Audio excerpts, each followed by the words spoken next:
Well, I think right now there's no news but Ukraine news.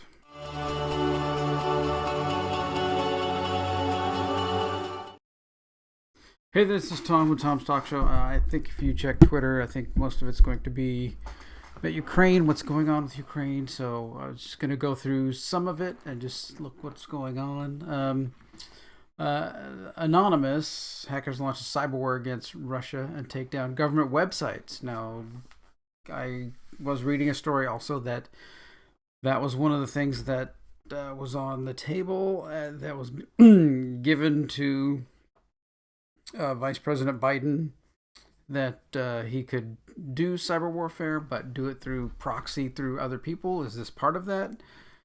We don't know. There's a rocket in the middle of the street in Kharkov, but it did not explode. I don't know why anybody would be going around it or near it. But yeah, don't do that. Wait for somebody with heavy equipment or a robot to come and dismantle that thing. Kremlin says Russia ready to negotiate with Ukraine over neutral status. I don't know about that. Russian forces within 20 miles of Kiev. China refuses to acknowledge Russia invasion. Taliban calls for peaceful end. Taliban calls for peaceful end of conflict. Okay, well that's kind of an oxymoron. There's a Ukraine plane supposedly has shot down a Russian plane, and I guess this guy's shot down a few things. That right there's a little violence, so we're going to skip that. Yeah. So here is the president of Ukraine out in military gear, out on the streets. We don't know where that is, but apparently he's down with the forces instead of hiding in some kind of bunker or anything somewhere. There's a map of the situation. There's a lot of things going on there. There, of course, there's going to be people poking at Ted Cruz for going on vacation, which I would have to say, during the middle of the pandemic, full disclosure, I went on vacation to Cabo San Lucas. So, I wasn't afraid. Just go do what you're going to do for that during the virus. Now, during war, if this were wartime and you were leaving, I would say that's a different issue, right?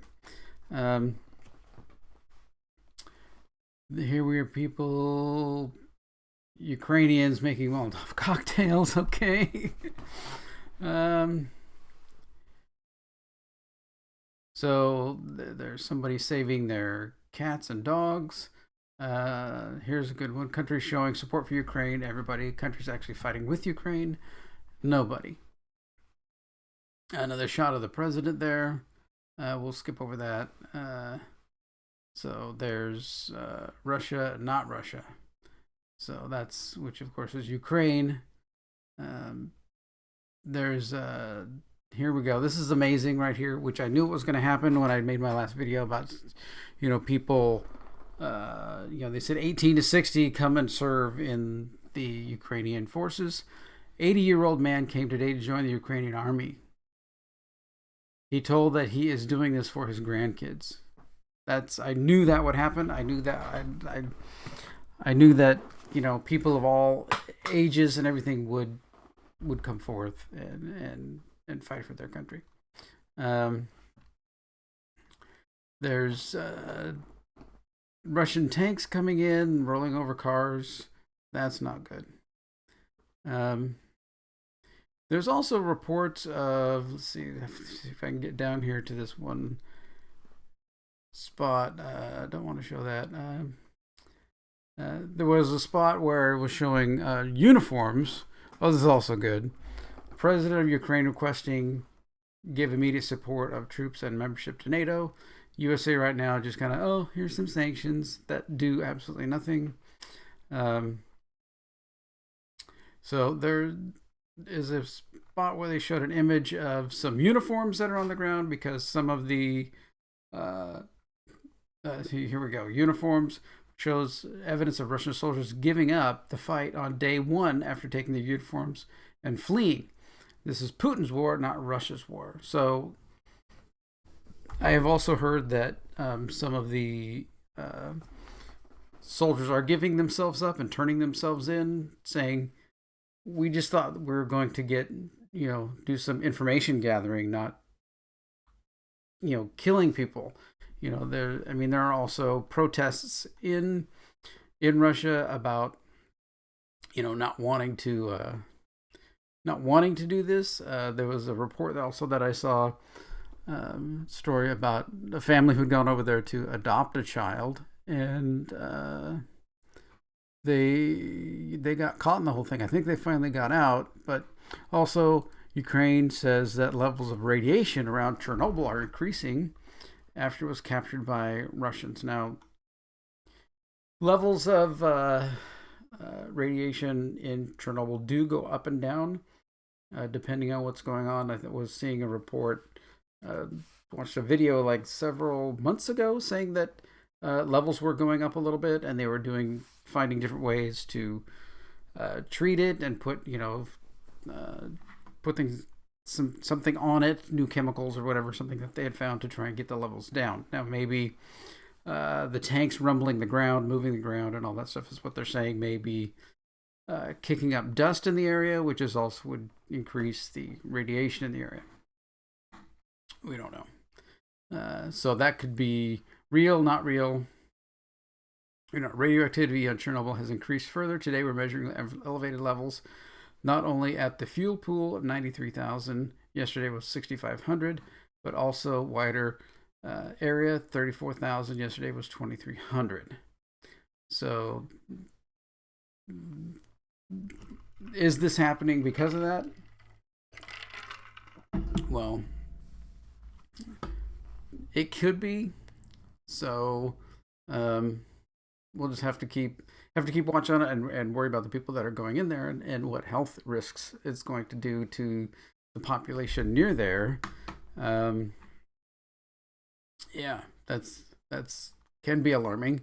If radiation starts going up and heat starts going up, then it can basically almost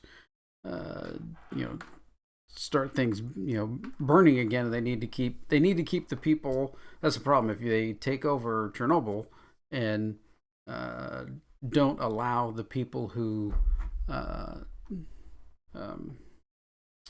are maintaining and monitoring Chernobyl to stay there and do the things that they do to keep the reactor from like kickstarting itself a little bit, then it is going to go a little bit crazy and start causing all this radiation and stuff again.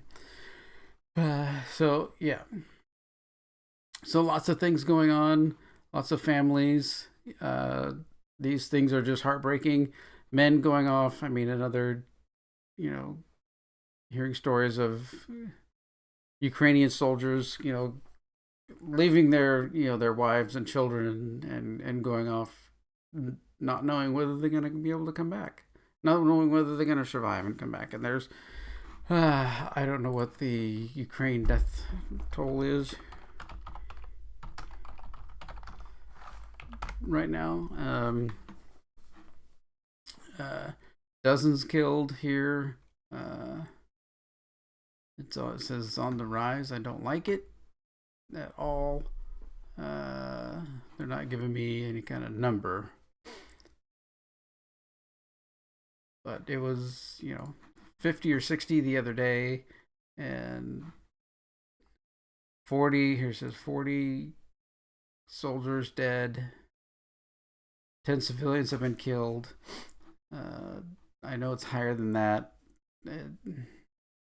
And I lay some of this at Biden's feet, because he's the one that approved the pipeline, destroyed our, energy independence that we could be funding and sending to Europe instead of them being so dependent on Russia, giving them, finances and stuff to do these kinds of battles. So I would call on our government, everybody in our government, to start, even though it's too late, seemingly for some people in Ukraine, but there's a lot of other people in Europe that could use power and gas and natural gas and we've got it underneath our soil here. So let's start digging it out and giving it to them and selling it to them. You know, drive the price down, make what, you know, Russia has, you know, worthless, because the price of gas goes down so low. It happened once before, not that many years ago. So, you know, Russia's strength then was diminished because they were not making so much money from fuel, because we had driven the price of it down so far. So now that the price is up over $100, I think, again, now every barrel that, you know, Russia sells is just more money, huge amounts of money in their pocket, so they can fund attacking other countries. I wish it were really hard to figure out, because then that would give, you know, Biden an excuse to not know about fuel and energy and money. You know, I mean, I know I'm not no geopolitical scientist or geopolitical studier or anything like that. I'm a basic person with some basic knowledge, and that's one basic non-warlike thing that we could do that would extremely help the whole situation, right?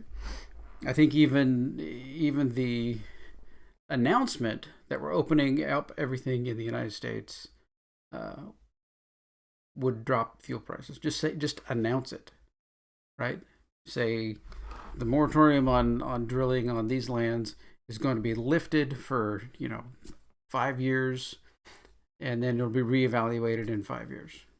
Right? Just make that announcement. That will kill fuel prices almost, you know, immediately. They will start to drop, because then the market panics, and, you know, OPEC thinks, oh, we're going to lose our grip on Western society, so then they have to drop fuel prices and stuff. It just goes on and on. We've seen it before, and we could do it now.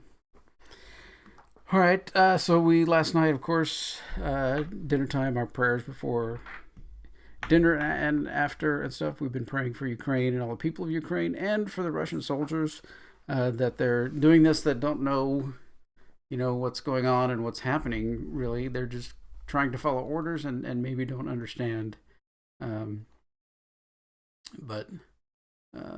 Yeah, just keep everybody over there in your prayers and stuff. And hopefully this will be resolved extremely peaceably and extremely soon. So, all right. Well, thanks for watching this. And just stressful, these things in the world. I mean, now next we'll have Taiwan to worry about and to try and deal with. And I just have no, you know, in Star Wars, they voted an order of no confidence in their chancellor, right? I think it's time for our states and everything to really do that vote of no confidence in a fumbling and bumbling president who has been ineffectual at all of this stuff. And just it's amazing how quickly he's destroyed our country single-handedly almost. And yeah, very stressful, very, very unhappy. So, all right. Thanks for watching. Take care. We'll keep watching what's going on, and hopefully we'll have a minimum loss of life, and Ukraine can get back to being Ukraine. All right. Thanks for watching. Take care.